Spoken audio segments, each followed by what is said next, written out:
السلام علیکم ورحمۃ اللہ وبرکاتہ۔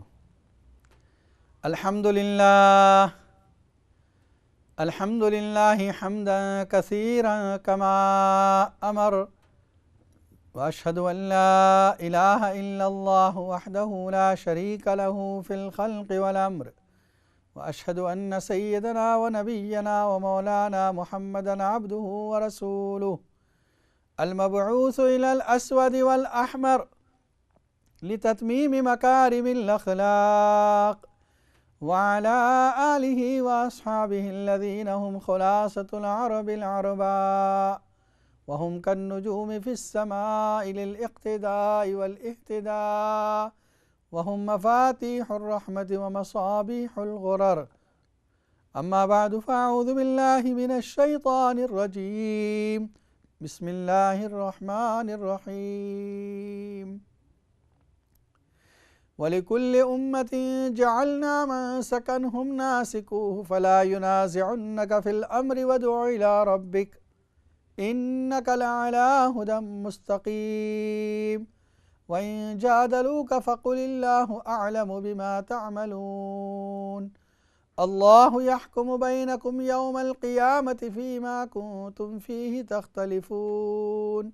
الم تعلم ان اللہ یعلم ما فی السماء والارض ان ذلک فی کتاب ان ذلک علی اللہ یسیر.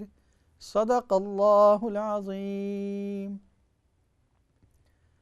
ناظرین کرام، اس وقت آپ دیکھ رہے ہیں اقرا ٹی وی پر لائیو Q&A کا پروگرام. مفتی محمد اشفاق آپ کی خدمت میں حاضر ہیں. یہ پروگرام پیر سے لے کر جمعہ تک اسی وقت نشر ہوتا ہے، اور پروگرام کی ترتیب سے آپ واقف ہیں کہ پہلے کسی موضوع پر گفتگو ہوتی ہے اور پھر آپ کے لیے لائیو کالوں کا سلسلہ جاری کیا جاتا ہے. سورہ حج کے بارے میں گفتگو چل رہی ہے. اس سے پہلے یہ لفظ منسک کا نسک اور قربانی کے معنی میں استعمال ہوا ہے. وہاں بتایا تھا کہ اس لفظ کے 3 معنی ہیں. ایک معنی ہے نسک کے معنی قربانی، دوسرا معنی ہے نسک کے کسی خاص طریقے پر عبادت کرنا، اور تیسرے معنی ہے عبادت مطلق، کوئی بھی عبادت ہو سکتی ہے اس پہ. اس آیت میں اللہ تعالیٰ ان لوگوں کو جو اہل کتاب ہیں، جن پر تورات یا جن کے پاس زبور یا جن کے پاس انجیل ہے، بائبل ہے، ان کو یہ تاکید کر رہے ہیں اور حکم دے رہے ہیں لِكُلِّ أُمَّةٍ جَعَلْنَا مَنسَكًا هُمْ نَاسِكُوهُ. ہر امت کا عبادت کا اپنا ایک طریقہ ہے. فَلَا يُنَازِعُنَّكَ فِي الْأَمْرِ. تمہیں یہ اختیار نہیں کہ تم اس بارے میں مجادلہ کرو، آرگیومنٹ کرو، مباحثہ کرو کہ یہ طریقہ کیسا ہے، یہ طریقہ کیسا ہے. ہر امت کا اللہ نے ایک طریقہ مقرر کیا ہے، وہ اس طریقے پر عمل کر رہے ہیں. فَلَا يُنَازِعُنَّكَ فِي الْأَمْرِ. اس سے معلوم یہ ہوا کہ اگلی شریعت، چاہے وہ حضرت موسیٰ علیہ السلام کی شریعت ہو یا حضرت عیسیٰ علیہ السلام کی شریعت ہو، نبی اکرم صلی اللہ علیہ وسلم کی امت کے لیے اگر کوئی حکم نازل نہیں ہوا ہے تو اس شریعت کے مطابق عمل کریں گے. لیکن جب کوئی حکم آ گیا تو اب یہ حکم ناسخ ہو گیا اور وہ پہلا حکم منسوخ ہو گیا. تو شریعت محمدیہ صلی اللہ علیہ وسلم نے اگلی تمام شریعت کو منسوخ کر دیا، اس لیے کہ اب فائنل بک کی حیثیت سے قرآن کریم نازل ہو گیا، جس نے ہمیں رہنمائی کی ہر معاملے میں. اس لیے اسی کو فالو کریں گے، اسی پر عمل کریں گے. وَادْعُ إِلَىٰ رَبِّكَ. اور آپ اپنے رب کی طرف دعوت دیتے رہیں. یہ جو مجادلہ کر رہے ہیں، یہ جو بحث کرنا چاہتے ہیں، اس میں آپ نہ پڑیں. إِنَّكَ لَعَلَىٰ هُدًى مُسْتَقِيمٍ. بے شک آپ ہدایت پر ہیں جو سیدھے راستے پر ہیں. علا کا لفظ آتا ہے غلبے کے لیے. جس طرح کوئی شخص کسی جانور پر سوار ہو جاتا تھا تو کہتا تھا رکبت علی الفرس، کہ میں گھوڑے پر سوار ہو گیا، گھوڑا میرے کنٹرول میں ہے اور میں گھوڑے پر سوار ہوں. اسی طرح علا کا لفظ آیا ہے انک لعلی ھدی مستقیم، آپ ہدایت پر سوار ہیں. گویا آپ جس راستے پر چل رہے ہیں وہ ہدایت والا ہے۔ تاکید کے لیے لفظ لام، حرف لام بھی استعمال کیا، بے شک، انکا یہ بھی تاکید کے لیے ہے، بے شک آپ ہدایت ہی پر ہیں، تاکید در تاکید۔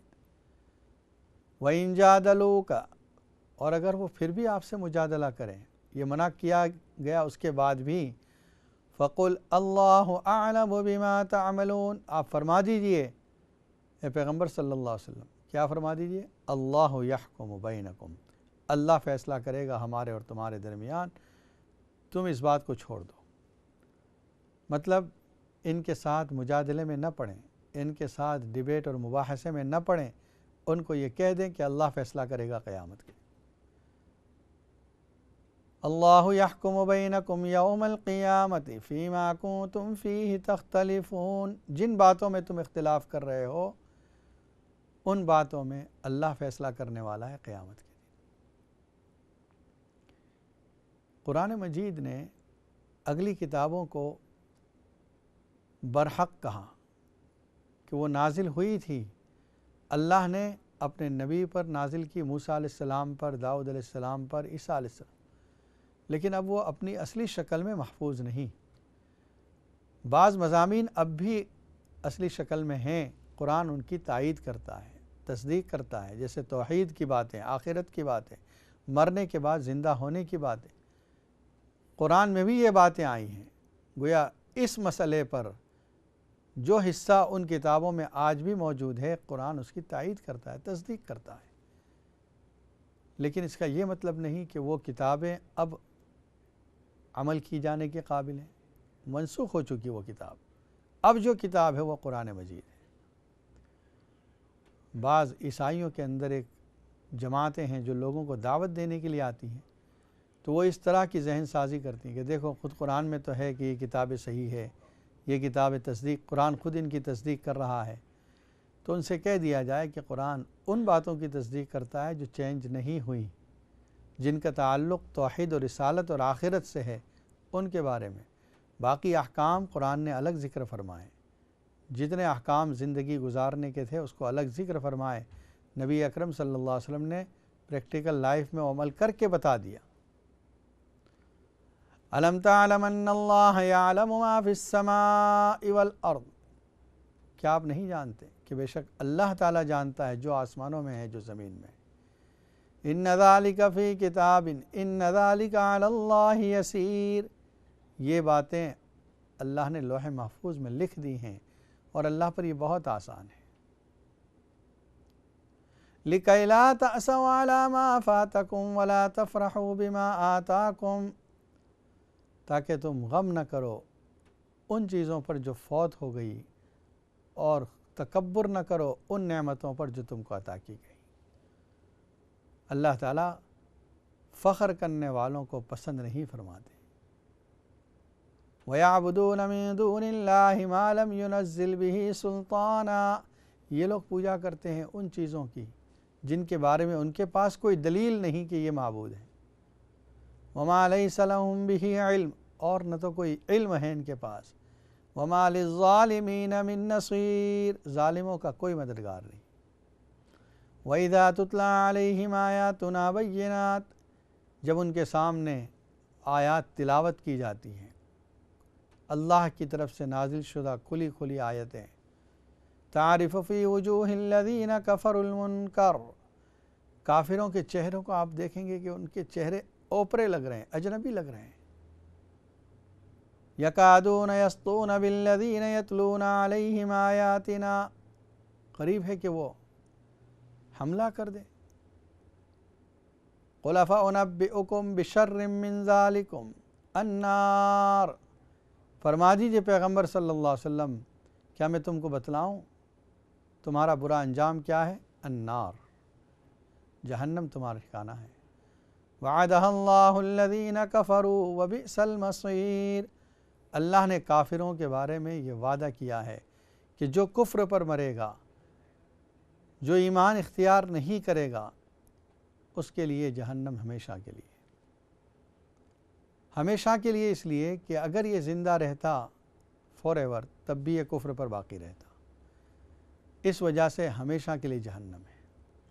یا دوسری وجہ ہے کہ اس نے اللہ کی وحدانیت کا، اللہ کے ایک ہونے کا اقرار نہیں کیا، اللہ کی ذات و صفات جو بے شمار لا یزال ہمیشہ رہنے والی تھی اس کا بھی انکار کیا اس نے، تو پھر اس کو سزا بھی ایسی دی جائے گی کہ ہمیشہ جہنم میں رہے۔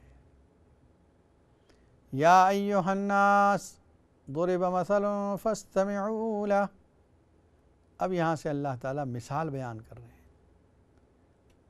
دیکھیے مثال کے ذریعے انسان بہت جلدی کوئی چیز سمجھ جاتا ہے، اسی لیے قرآن مجید نے بہت سے مضامین کو سمجھانے کے لیے مثالوں کا ذکر فرمایا۔ ایک کتاب ہے باقاعدہ اس پر، الامثال فی القرآن، قرآن مجید میں جہاں جہاں مثالیں بیان کی گئی ہے اس کو جمع کیا ان آیتوں کو، اور اس کے بعد یہ بتایا گیا کہ کس طریقے سے اللہ تعالیٰ نے اس مثال کے ذریعے اس مضمون کو واضح کیا، بیان کیا ہے۔ دنیا میں بھی ہم جب کوئی بات سمجھانا چاہتے ہیں تو کہتے ہیں فار ایگزامپل، یہ کیا ہے؟ بطور مثال کے کوئی بات کہتے ہیں تو سننے والے کی سمجھ میں آسانی سے آ جاتی ہے۔ تو ٹھیک یہی انداز اللہ تعالیٰ نے کہیں فرمایا ضرب اللہ مثلا، کہیں فرمایا انما مثل الحیات الدنیا، کہیں فرمایا کمثل الذین من قبلہم قریبا ذاقوا وبال امرہم، کہیں فرمایا کمثل الشیطان اذ قال للانسان اکفر۔ کئی جگہ اللہ نے مثالوں کے ذریعے بات بیان کی ہے۔ اس آیت میں بھی اللہ تعالیٰ نے ایک مثال بیان کی۔ اس بیان کرنے سے پہلے اللہ تعالیٰ ایک جملہ بیان کر رہے ہیں تاکہ لوگ شوق سے سنیں، توجہ سے سنیں۔ یا ایھا الناس، اے لوگو، ضرب مثل فاستمعوا لہ، ایک مثال بیان کی جاتی ہے، غور سے سنو۔ یہ کیا ہے؟ اس مثال کی طرف توجہ دلانے کے لیے، تاکہ اٹینشن ہو جائیں، لوگوں کی توجہ اس کی طرف آ جائے۔ ان الذین تدعون من دون اللہ لن یخلقوا ذبابا ولو اجتمعوا لہ۔ اب مثال کا آغاز ہوا، یہاں سے مثال بیان کر رہے ہیں۔ ان الذین تدعون من دون اللہ، بے شک وہ لوگ جو اللہ کے علاوہ کسی اور کو پکارتے ہیں، کسی اور کی پوجا کرتے ہیں، لن یخلقوا ذبابا ولو اجتمعوا لہ، وہ معبود جن کی یہ پوجا کر رہے ہیں سب کے سب مل جائیں تب بھی کوئی چیز بنا نہیں سکتے، ایک مکھی بھی نہیں بنا سکتے۔ دنیا میں اللہ کی مخلوقات بے انتہا ہے، سمندر میں ہے، زمین پر ہے، ہواؤں میں ہے، اور پھر اس میں بھی 4 پیر سے چلنے والے، 4 سے زیادہ پیر والے، 2 پیر والے، بغیر پیر والے، سرکنے والے، پھر اس میں بھی چرندے ہیں، پرندے ہیں، درندے ہیں، اڑنے والے اور درندے کھانے والے، یہ انسان ہیں۔ یہ سب اگر چیزوں کو جمع کیا جائے کتنی مخلوقات ہے اللہ کی۔ اس میں اللہ نے ایک چھوٹی سی مخلوق کا ذکر کیا، ذباباً، فلائی جسے مکھی کہا جاتا ہے، اس مکھی کو اللہ نے بطور مثال کے بیان کیا کہ اگر سارے معبودان باطلہ جن کی دنیا والے پوجا کر رہے ہیں، اگر یہ سب مل جائیں اور ایک چیز بنا دے پر آئیں، سب مل کر ایک مکھی کو بنانے پر قادر نہیں۔ دیکھیے مکھی بہت چھوٹی مخلوق، جس وقت یہ آیتیں نازل ہوئی مشرکین نے یہ کہا کہ اللہ کا کلام، اتنی بڑی ذات کا کلام کہہ رہے ہیں آپ اور اس میں مکھی کا تذکرہ۔ اللہ نے جواب دیا، ان اللہ لا یستحیی ان یضرب مثلا ما بعوضۃ فما فوقہا، اللہ شرماتا نہیں ہے مثال دینے میں، چاہے وہ مکھی کی ہو یا اس سے چھوٹی یا اس سے بڑی ہو۔ مثال دی جا رہی ہے تو اس میں مثال میں ایسی ہی مثال دی جائے گی جو چیلنج کو پورا ادا کر سکے۔ تو چھوٹی مخلوق اس کو بطور چیلنج کے کہا جا رہا ہے کہ یہ تمام معبودان مل کر ایک مکھی کو نہیں بنا سکتے۔ اور اس مکھی کے اندر اللہ نے جو صفات رکھی ہیں، جو چیزیں اللہ نے بنائی ہیں، اس کی خاصیت ہے، اس کو انسان غور کرے تو عقل دنگ رہ جاتی ہے۔ اڑنے کی صلاحیت، سونگھنے کی صلاحیت، دیکھنے کی صلاحیت، کھانے کی صلاحیت، ہضم ہونے کی صلاحیت، اور کتنی اللہ نے اتنی سی مخلوق کے اندر کیا کیا چیزیں دے رکھی ہے۔ فرمایا یہ سب مل کر ایک مکھی بنا نہیں سکتے، بنانا تو بڑی دور کی بات ہے۔ آگے چیلنج کو بڑھا دیا، وَإِن يَسْلُبْهُمُ الذُّبَابُ شَيْئًا لَا يَسْتَنقِذُوهُ مِنْهُ، اگر مکھی ان سے کوئی چیز چھین لے وہ اس کو ہٹا نہیں سکتے۔ جو بتوں کے آگے چڑھاوے رکھے جا رہے ہیں، جو بتوں کے آگے مٹھائیاں رکھی جا رہی ہیں، مکھیاں ان پر آ کر اس کو کھانے لگیں، یہ بت اس مکھی کو دور کرنے پر قادر نہیں ہیں۔ کیا تمہارے نقصان کو دور کر سکیں گے اور کیا تمہیں نفع پہنچا سکیں گے؟ ضعف الطالب والمطلوب، طالب بھی کمزور ہے اور مطلوب بھی کمزور ہے۔ ناظرین کرام، اس وقت آپ دیکھ رہے ہیں اقرا ٹی وی پر لائیو Q&A کا پروگرام۔ مفتی محمد اشفاق آپ کی خدمت میں حاضر ہیں۔ اگر آپ بھی کوئی سوال کرنا چاہتے ہیں یا کسی خواب کی تعبیر معلوم کرنا چاہتے ہیں یا کوئی پریشانی کا حل چاہتے ہیں تو اسٹوڈیو کے نمبر پر فون کر سکتے ہیں۔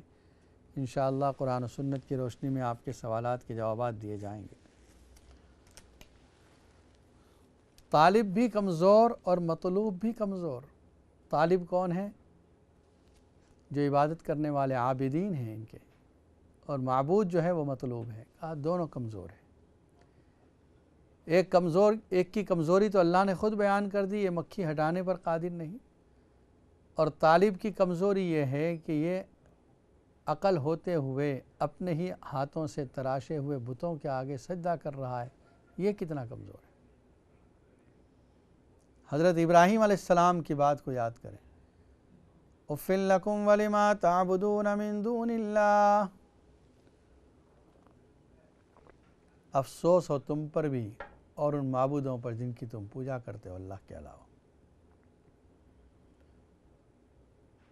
مَا لَا يَنفَعُكُمْ شَيْئًا وَلَا يَضُرُّكُمْ، جو نہ نفع پہنچا سکتے ہیں تم کو اور نہ نقصان پہنچا سکتے ہیں، تم ان کے آگے سر جھکاتے ہو،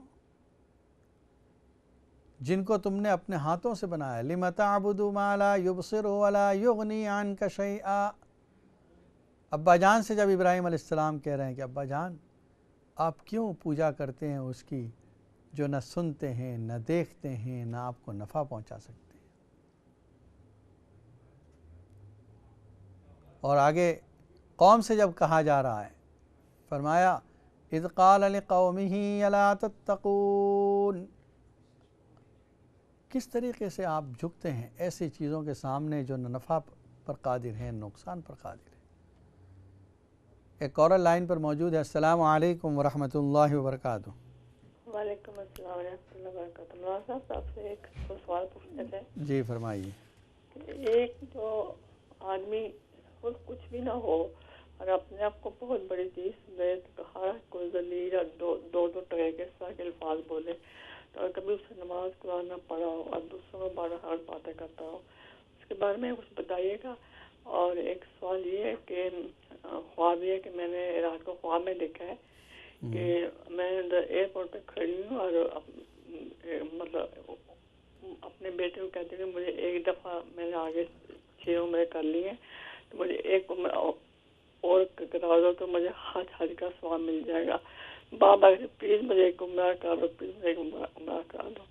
تو ہم کھڑے ویسے ایئرپورٹ پہ ہی اور ٹکٹ والی لائن میں کھڑے ہیں۔ احرام کی حالت ہے، کوئی ایسا محسوس ہو رہا ہے؟ نہیں، میں نے تو نہیں پہنا ہوا، لیکن وہ کہہ رہی ہوں بیٹے کہ میں آگے میں نے عمرے کی ہے، تو وہ میں نے 6 عمرے میرے پورے ہو گئے ہیں، تو ایک عمرہ اور کر لوں گی تو مجھے حج کا ثواب مل جائے گا۔ اس کی وجہ سے میں اس کی منت کر رہی ہوں، پلیز مجھے کرا دو عمرہ کرو، لیکن ایئرپورٹ پہ ہی کھڑے ہوئے۔ ٹھیک ہے انشاءاللہ بتائیں۔ السلام علیکم۔ ایک اور کالر لائن پر موجود ہیں۔ السلام علیکم ورحمۃ اللہ وبرکاتہ۔ وعلیکم السلام ورحمۃ اللہ وبرکاتہ۔ مفتی صاحب کیسے ہیں؟ الحمدللہ، آپ ٹھیک ہیں؟ بس اللہ کا شکر الحمدللہ۔ تو آپ کا پروگرام بہت اچھا ہے۔ تو ماشاءاللہ، جزاک اللہ۔ میں ایک خواب کی تعبیر پوچھنی تھی۔ جی میں نے 2-3 ویک ہو گیا تھا، میں نے خواب دیکھا تھا، میں ہاسپٹل میں گئی ہوئی ہوں، خواب میں دیکھتی ہوں۔ ہاں تو وہاں جب میں جاتی ہوں اندر ہاسپٹل میں داخل ہوتی ہے نا، ریسپشن ہوتا ہے، وہاں انگور کی بیل ہوتی ہے، وہ اوپر کی طرف جا رہی ہوتی ہے، کوئی درخت وغیرہ نہیں ہے، اس کی دیوار سے چپتی ہوتی ہے، اوپر جاتی ہے، تو میں اس کو دیکھتی ہوں، اوپر دیکھتی ہوں تو اس سے انگور کے گچھے لگے ہوتے ہیں۔ اچھا تو جب میں اس کو پھر تھوڑا سا یہاں نیچے کرتی ہوں، نیچے کر کے نا میں اس کو دیکھتی ہوں تو اس سے پہلے تھوڑے دکھتے ہیں تو پھر بہت زیادہ انگور سے دکھتے ہیں۔ میں پھر اس کو تھوڑا سا نیچے کرتی ہوں، نیچے کر کے نا میں اس کو دیکھتی ہوں، پہلے گرین ہوتے ہیں، پھر اس سے بہت تھوڑے سے پکے بھی ہوتے ہیں، کالے کلر کے ہوتے ہیں، میں کالے جو ہوتے ہیں وہ میں اس کو توڑتی ہوں، توڑ کے کھاتی ہوں۔ اچھا ایک یہ میں خواب دیکھا ہے، یہ 2-3 ویک ہو گیا میں نے خواب دیکھا تھا۔ دوسرا خواب میں نے آج رات کو دیکھا تھا۔ جی یہ خواب میں نے دیکھا تھا، یہ ہمارے فیملی کے بندے ہیں تو ہمارے سے تھوڑے ناراض بھی ہیں، تو ہم ادھر جاتے آتے نہیں ہیں، لیکن میں ان کے گھر میں جاتی ہوں، کوئی ختم ہوتا ہے اچھا تو ان کے گھر میں جاتی ہوں، تو ان کے گھر میں بہت بندے ہوتے ہیں، لیکن وہ مجھے بالکل بات نہیں، ان کا کوئی گھر کا کوئی بندہ بھی، چھوٹے بڑے کوئی بھی مجھے بات نہیں کرتے میرے سے۔ ادھر 2 عورتیں کھڑی ہوتی ہیں، ایک تھوڑی سی ینگ ہوتی ہے تو ایک تھوڑی سی بڑی عمر کی، بہت بڑی عمر کی نہیں، درمیانی عمر کی ہوتی ہے، 2 عورتیں ہوتی ہیں، وہ ان کو میں نہیں جانتی، تو جو چھوٹی عمر کی ہوتی ہے وہ میرے سے آ کر میرے سے بات کرتی ہے اور ملتی ہے میرے سے۔ اچھا دوسری والی بھی میرے سے بات چیت کرتی ہے۔ پھر تھوڑا سا وہ میں دیکھتی ہوں تو میرے سے بالکل ان کی فیملی کا کوئی بندہ مجھے پسند نہیں کرتا، بات نہیں کرتا، کچھ نہیں۔ میں ان عورتوں سے بات کیا تو پھر میں تھوڑا سا، ایک گلی ہوتی ہے، اس گلی سے میں اوپر چڑھتی ہوں، میں گھر کی طرف آ رہی ہوں۔ اچھا گھر کی طرف جب آتی ہوں تو آگے ایک میرے سے بہت بڑا سا گڑھا ہوتا ہے، کھودا ہوتا ہے، وہ تو میں کیا کرتی ہوں، میں سوچتی ہوں ایک میں ادھر اس کے پار چڑھنا چاہتی ہوں، تو وہ ایک عورت، میں اس کو جانتی ہوں، ادھر پار کھڑی ہوتی ہے، وہ مجھے ایک ہاتھ دیتی ہے، ہاتھ آگے کرتی ہے تو میں اس کو ہاتھ پکڑتی ہوں، یا اور کسی چیز کو بھی پکڑتی ہوں، تو ایک چھوٹی سی بچی ہوتی ہے اس کو بھی ساتھ کے میں لیتی ہوں، تو وہ بچی میری نہیں ہے، کسی اس کی ہے، یا میں جانتی نہیں اس کو بھی میں ساتھ میں لیتی ہوں، تو اس دوسری عورت کا میں ہاتھ پکڑتی ہوں تو میں وہ گڑھا پار کر دیتی ہوں۔ اچھا یہ میں نے خواب دیکھا آج رات کو۔ ٹھیک ہے، انشاءاللہ یہ بتاتے ہیں۔ جی شکریہ، اللہ حافظ۔ السلام علیکم۔ سب سے پہلے ہماری بہن نے جو سوال کیا ہے کہ ایک آدمی خود کچھ نہ ہو لیکن بڑی بڑی باتیں بنائیں۔ دیکھیے یہ بات بڑی سخت ہے کہ آدمی اپنے آپ کو بڑا سمجھے۔ اپنے آپ کو بڑا سمجھنا، اس کا دوسرا حصہ یہ ہے کہ لوگوں کو حقیر سمجھنا۔ اسی کو اللہ تعالیٰ نے فخر کہا ہے، بطر کہا ہے، اور اللہ تعالیٰ کسی بھی فخر کرنے والے کو پسند نہیں فرماتے۔ سب سے پہلے شیطان نے جو گناہ کیا، ابلیس نے، وہ یہی تو تھا۔ اس وقت اور کوئی گناہ نہیں تھا، صرف یہ گناہ کیا اس نے۔ اللہ کا حکم جو تھا اس کو نہیں مانا۔ کیوں؟ اس نے اپنے آپ کو بڑا سمجھا اور آدم علیہ السلام کو حقیر سمجھا۔ خلقتنی من نار وخلقتہ من طین قال انا خیر من، میں بہتر ہوں، مجھے آپ نے پیدا کیا ہے آگ سے جو ہمیشہ اوپر جاتی ہے، اور اس کو پیدا کیا ہے مٹی سے جو نیچے جاتی ہے ہمیشہ۔ سجدے سے انکار کیا، سجدہ نہیں کیا۔ سجدہ نہ کرنا، رب کے حکم کو نہ ماننا، اس کی وجہ یہ فخر بنا۔ شیخ سعدی رحمۃ اللہ علیہ جو فارسی کے شاعر ہیں، فرماتے ہیں تکبر عزازیل را خار کرد، بزندان لعنت گرفتار کرد۔ تکبر نے شیطان کو ذلیل کیا، تکبر نے ہمیشہ کے لیے اس کو لعنت کے قید خانے میں گرفتار کر دیا۔ اور یہ بات کہ جو چیز اپنے اندر نہ ہو اس کا اظہار کرنا، یہ جھوٹ بھی ہے۔ جو کمال آپ میں نہیں دوسروں کے سامنے اس کا اظہار کریں، میں نے تو یہ کر لیا، میں نے وہ کر لیا، یہ جھوٹ بھی ہے، اور اللہ تعالیٰ کی لعنت ہے ان لوگوں پر جو جھوٹی شان و شوکت ظاہر کرتے ہیں، جھوٹا اپنے آپ کو بڑائی کے طور پر ایسی باتیں ظاہر کرتے ہیں جو انہوں نے نہیں کی ہیں۔ ایک کالر لائن پر موجود ہے۔ السلام علیکم ورحمۃ اللہ وبرکاتہ۔ وعلیکم السلام۔ مفتی صاحب میرا نام نوشین ہے۔ جی فرمائیے۔ جی مفتی صاحب میری صحت بہت خراب رہتی ہے، اتنی ڈاؤن رہتی ہے کہ 4-5 ماہ ہو گئے میں بیڈ پر ہی ہوں۔ اللہ، تو مجھے چکر اتنے آتے ہیں، میں چلنے کے قابل نہیں، میرے ہارٹ بیٹ بھی سم ٹائم اتنی لو ہوتی ہے، اور میری 5 سال کی بیٹی اور میری لک آفٹر کرنے کے لیے میری امی ہے، امی بھی اب اس کی اتنی صحت ٹھیک نہیں رہتی، وہ اسکول ایک چکر آتی ہے اسے، تو چکر آتے رہتے ہیں آپ کو؟ اور دوسرا مسئلہ ہے کہ میرے بھائی ہیں نا چھوٹا، تو وہ بہت ہی کچھ نہ ایک ہفتے صحیح کام کرتا ہے، پھر 3-4 ہفتے نہیں کرتا، پھر سوتا رہتا ہے، بیڈ پر پڑا رہتا ہے، امی کبھی اتنا کبھی بات مانتا ہے کبھی نہیں مانتا، بھائی سے بھی، بڑے بھائی سے تو وہ بولتا ہی نہیں صحیح کر کے۔ ٹھیک ہے انشاءاللہ بتاتے ہیں، آپ پروگرام دیکھتے رہیں۔ جی السلام علیکم۔ مزید ایک کال کو شامل کرتے ہیں۔ السلام علیکم ورحمۃ اللہ وبرکاتہ۔ مفتی صاحب وعلیکم السلام ورحمۃ اللہ وبرکاتہ۔ میں ڈاکٹر شفیع خان مینچسٹر سے بول رہا ہوں۔ جی پہلے بھی آپ سے بات ہوئی تھی میری۔ جی فرمائیے۔ 2 کوشچن ہیں اصل میں، ایک تو خواب کے بارے میں، وہ تو بعد میں پوچھوں گا، لیکن یہ امپورٹنٹ ہے۔ مجھے وہ اصل میں کافی بیمار ہوں، being a doctor, I'm retired now، wife بھی ڈسیبلڈ ہے، اور مجھے اب کچھ کینسر نکلا ہے۔ میں آج میرا وہ ٹیسٹ وغیرہ سارے ہو گئے ہیں جی، تو انشاءاللہ آپریشن ہو جائے گا، لیکن انہوں نے اگر آپریشن نہ کرایا یا کیا تو انہوں نے 2-3 مہینے رہنے کا دی، گال بلیڈر کے ساتھ کنیکٹڈ ہے، تو دعا میں یاد رکھیں۔ تو اس کے لیے میں ول بنا رہا تھا، آپ نے کچھ فرمایا تھا لاسٹ ایئر کہ وہ انہیریٹنس ٹیکس کے لیے آپ یہ چیز شامل کر رہے ہیں، ورنہ ٹیکسز بڑے زیادہ ہو جائیں گے، تو وہ ذرا گزارش ہے آپ سے، اگر مجھے کچھ بتا دیں تو میں آپ کا مشکور ہوں گا۔ ٹھیک ہے انشاءاللہ۔ آپ کی کوئی نابالغ اولاد بھی ہے؟ نہیں، نابالغ نہیں ہے، 2 بچی ہیں، ان کی شادی ہوگی، لڑکا گھر پہ رہ رہا ہے، وہ سلیسٹر ہے لیکن نہیں کام کر رہا، اللہ کا بڑا کرم ہے کہ ماں اس کی بڑی ڈسیبلڈ ہے، پارکنسن ڈیزیز میری وائف، اور میں بھی بیمار ہوں، تو وہ ہماری خدمت کر رہا ہے گھر پہ، پڑھا لکھا ہوا ہے، بڑا ہم نے اسے کہا ہے کہ تم جاؤ اپنی فیوچر بناؤ۔ 32 سال کا ہے، نہ وہ شادی کا نام لیتا ہے نہ کام کا نام لیتا ہے، یہ بڑا خیر وہ الگ بات ہے جی۔ ٹھیک ہے انشاءاللہ یہ بتا دیں۔ اور خواب کا ذکر کر رہے تھے آپ؟ خواب یہ تھا کہ انہی دنوں میں نے 2 دفعہ دیکھا ہے کہ میں گیا اپنا پشاور کی طرف، جو پرانا مکان ہمارا ہوتا تھا وہاں میں گیا، تو مکان کے ساتھ وہی پرانا، حالانکہ وہ مطلب کسی نے خرید کے نیا مکان بنا لیا، لیکن میں بالکل وہ پرانے مکان کے سامنے، بہت بڑا مکان تھا، باہر گلی پہ کھڑا ہوا تھا، تو اوپر سے پانی گر رہا تھا، کوئی نیکسٹ ڈور والے وہ گھوڑے کو دھو رہا تھا وہاں گلی میں ہی جی، تو چوڑی گلی ہے وہاں پہ، میں نے اس کو کہا ذرا پانی بند کر دو، میں نے اندر جانا ہے۔ وہ اندر کیا گیا تو میں نے شیشے سے دیکھا تو میری چھوٹی بہن جو وفات پا گئی ہے کافی سال پہلے جی، تو وہ اس نے دیکھا، کہتے وہ امی کو آواز دی، امی وہ برانڈے میں بیٹھی تھی باہر صحن میں چوکی پہ، تو کھانا مانا کچھ پکا رہی تھی میرا ہانڈی، تو انہوں نے کہا کہ امی صفی بھائی آ گئے ہیں، تو بڑی خوشی انہوں نے دروازہ کھولا، میں سیدھا امی کے پاس گیا اور ان کے قدموں کو میں نے چوما، بس خواب وہیں پہ ختم ہو گئی۔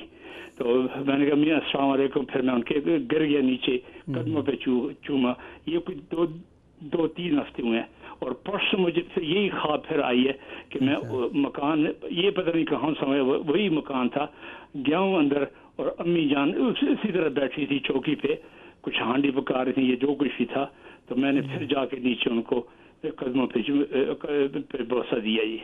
اس کے علاوہ کوئی بات ہو رہی ہوں، یہ یہیں پہ ختم ہو گئی جی۔ ٹھیک ہے انشاءاللہ بتا دیں۔ السلام علیکم ورحمۃ اللہ وبرکاتہ۔ مزید ایک کال کو شامل کرتے ہیں۔ السلام علیکم ورحمۃ اللہ وبرکاتہ۔ وعلیکم السلام. Okay, I just had a couple of dreams to ask about, if that's okay. Yes, go on. They're just only short. Basically, I was going up like a narrow road, and like it's only wide as the body. And basically, then and I was thinking, I was with my mum and I was thinking, how are we going to get to the top, because it's very high and steep. And then like either me or my mum started reading something, and then we got to the top very quickly. And I said to my mum, look how fast Allah's word works. We started reading and we reached the top of this road. And then after that we was on normal road, and we were just driving back looking for Birmingham signs, because we're from Birmingham. Okay. We were just driving and coming back towards Birmingham. And that was my one, and my mum had like a similar dream, where it was me, my dad, and some little kid. I don't know who it was. I think it was my son or something. And it was a similar dream because we're going to a high place as well. I'm not sure where we're going. And when we get to the high place, in my mom's dream this is, and there was like clear water, clear like sky, and clear sand in front. And we just sit down thinking, how are we going to pass this water? And then my mom says we could hear some voices in the background. It sounded like some of the relatives are behind. So we just started following them. We got to like a coffee place, and they start eating. So we sit down in the dream also. Not sure if Dad was in the dream or not at that point, but Dad doesn't say anything, and we just sit at the table. And your mom is still alive? Yeah, my mom is, but Dad isn't. In my one, it was just me and my mom in the dream, going up to a high place, like on a high road. And my mom's one, my dad was in the dream, my mom was in the dream, and some little child. My mom wasn't sure if it was my son, but it was a little child in the dream. My son's 4. My mom wasn't sure if it was him or some other child. But the similar thing was also going to a high place. That was the two similarities in the dream, and it was 1 week after. Yeah. Inshallah, I will explain it. Assalamu alaikum. Okay.